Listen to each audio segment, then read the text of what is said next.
сураи Нозиот, яъне фариштагони гирандаи ҷон, дар Маккаи Мукаррама нозил шудааст ва аз 46 оят иборат аст. Бисмиллаҳир роҳманир роҳим. ба номи Аллоҳи бахшояндаи меҳрубон. ванназиати ғарқа. Аллоҳ савганд ёд мекунад ба фариштагоне, ки ҷонҳои кофиронро ба сахтӣ мегиранд. ваннашитати нашта. ва савганд ба фариштагоне, ки ҷонҳои муъминонро ба осонӣ мегиранд.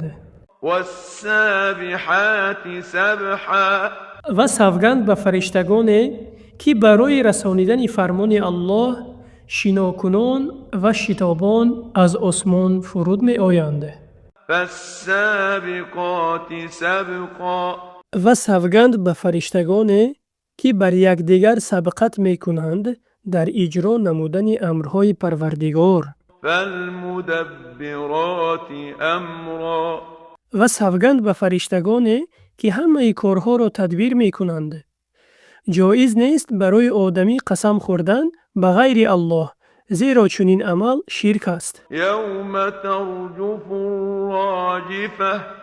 ки он рӯз, ки нахустин нафхаи қиёмат, ки нафхаи миронидан аст, заминро биларзонад, яъне дамидан дар сур. татбаъуҳа радифа. ва нафхаи дуввум аз паси он биёяд, мардум аз нав зинда хоҳанд шуд. қулубун явмаидин ваҷифа. дар он рӯз дилҳои кофирон аз сахтии тарс дар ларза бошанд.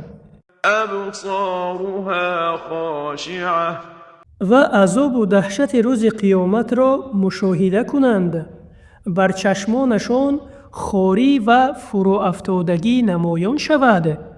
яқулуна аинна ламардудуна фил ҳафира. мункирони рӯзи аз нав зиндагардонидани баъд аз миронидан мегӯянд: оё мо ба ҳолати нахустин боз мегардем?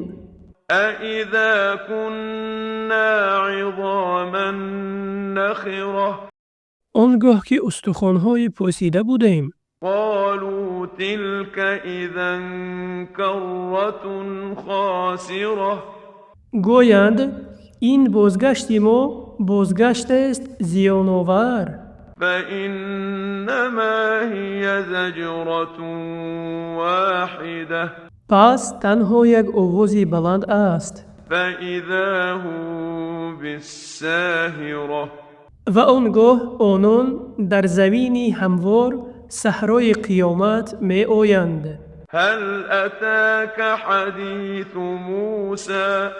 эй паёмбар, оё қиссаи Мусо алайҳиссалом ба ту расидааст? إذ ناداه ربه بالواد المقدس طوى. он гоҳ ки парвардигораш ӯро дар водии муқаддаси Туво садо кард. ин водӣ дар кӯҳи Сино воқеъ аст. اذهب إلى فرعون إنه طغى. ба сӯи Фиръавн бирав, ки ӯ дар гуноҳ аз ҳад гузаштааст. فقل هل لك إلى أن تزكى. бигӯ, оё туро рағбате ҳаст, ки покиза шавӣ ва ба имон нафси худро ороста кунӣ. وأهديك إلى ربك فتخشى. ва ман туро ба сӯи Парвардигорат роҳ бинамоям ва то ту битарсӣ аз ӯ. فأراه الآية الكبرى. пас Мусо ба Фиръавн он мӯъҷизаи бузург аз сова дасташро нишон дод. فكذب وعصى. ва Фиръавн паёмбари Аллоҳ Мусо алайҳиссаломро дурӯғ бароварду нофармонӣ кард. ثم أدبر يسعى. сипас пушт гардонд аз имон ва бар зидди Мусо саъӣ ва талош мекард. فحشر فنادى.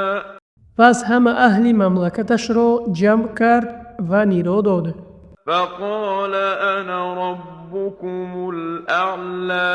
و گفت من پروردگار بزرگ شما هستم. فأخذه الله نكال الآخرة والأولى پس پروردگارش او را به عذاب آخرت و دنیا گرفتار کرده. إن في ذلك لعبرة لمن يخشى بیگمان در این کردار فرعون و آن عذابی که بر وی نازل شد پندی بزرگ است برای کسی که از الله می ترسد. أأنتم أشد خلقا أم السماء بناها ای آدمان، آیا آفرینش شما سخت است یا آفرینش آسمان که الله آن را ساخته است؟ رفع سمكها فسواها بلندی آن را برافراشت و آن را استوار کرد. وأغطش ليلها وأخرج ضحاها شبش را تاریک کرد به فرو رفتن آفتاب و روزش را روشن کرد به برآمدن آفتاب.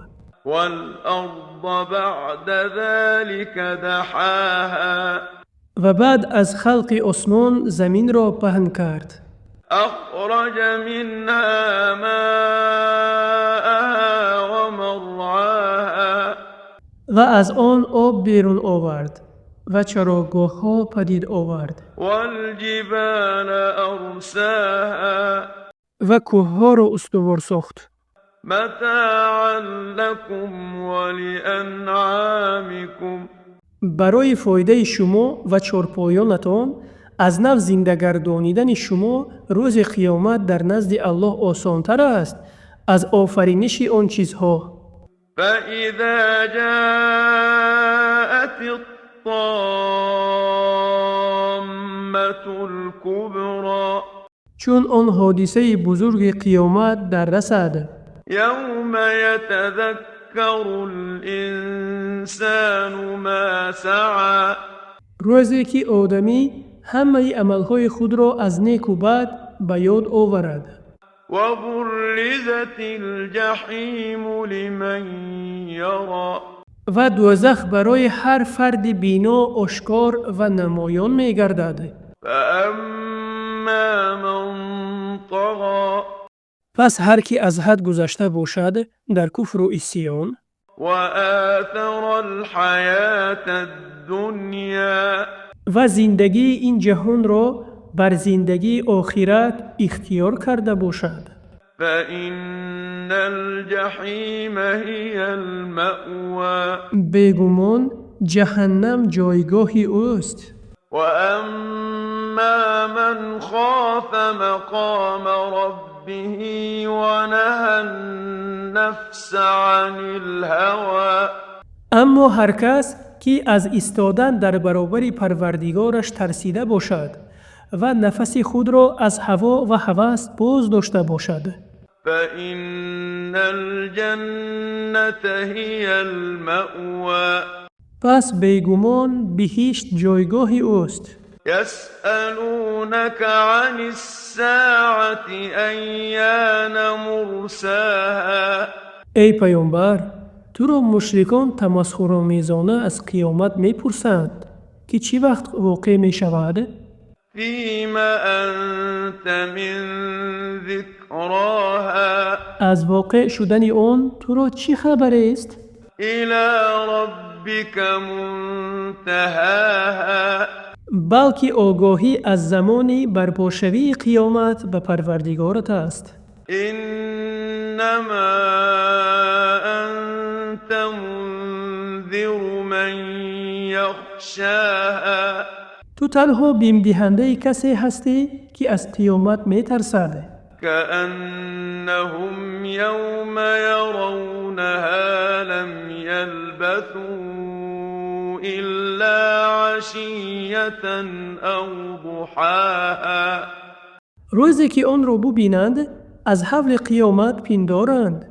در این جهان فقط یک شامگاه یا چاشتگاه ایستاده اند.